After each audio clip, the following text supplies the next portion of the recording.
So on the Argand planes below, sketch the locus of the complex number z given by the following. So with this one, let's rewrite that as z minus 1 plus I, and that's going to be z minus negative 1 plus 3I. So this one is the distance from 1, 1. So let's put 1, 1 just there. And this one is at negative 1, 3.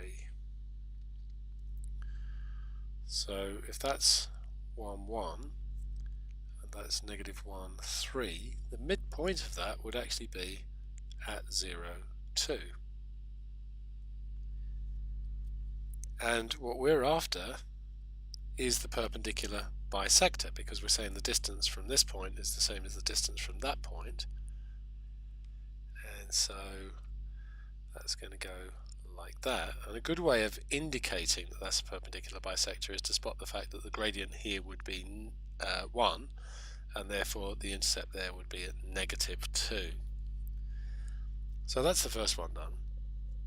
Now this one's a bit more difficult, and what I saw a few people doing in the exam was just turning this upside down and saying z plus z bar equals 3. Well, that's patently not true, because if you've got a half add a third, I know that that's equal to 5/6, but 2 plus 3 is not equal to 6 over 5, is it?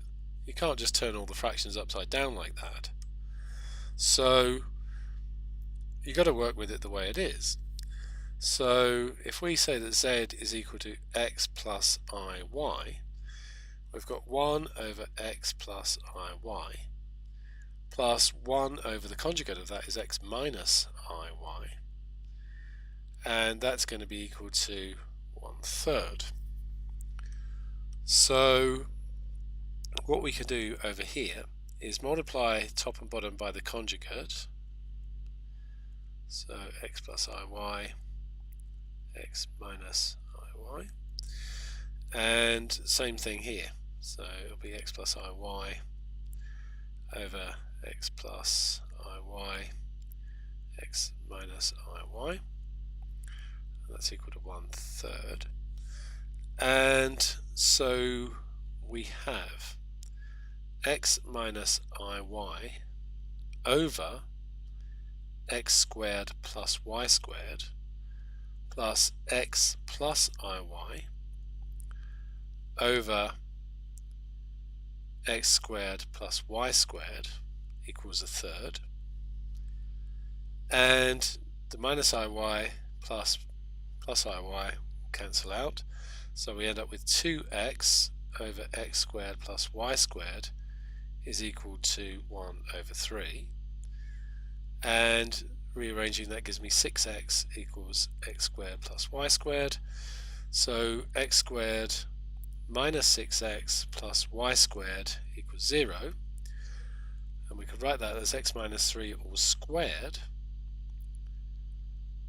take away 9 plus y squared equals 0, and that's x minus 3 all squared plus y squared equals 9.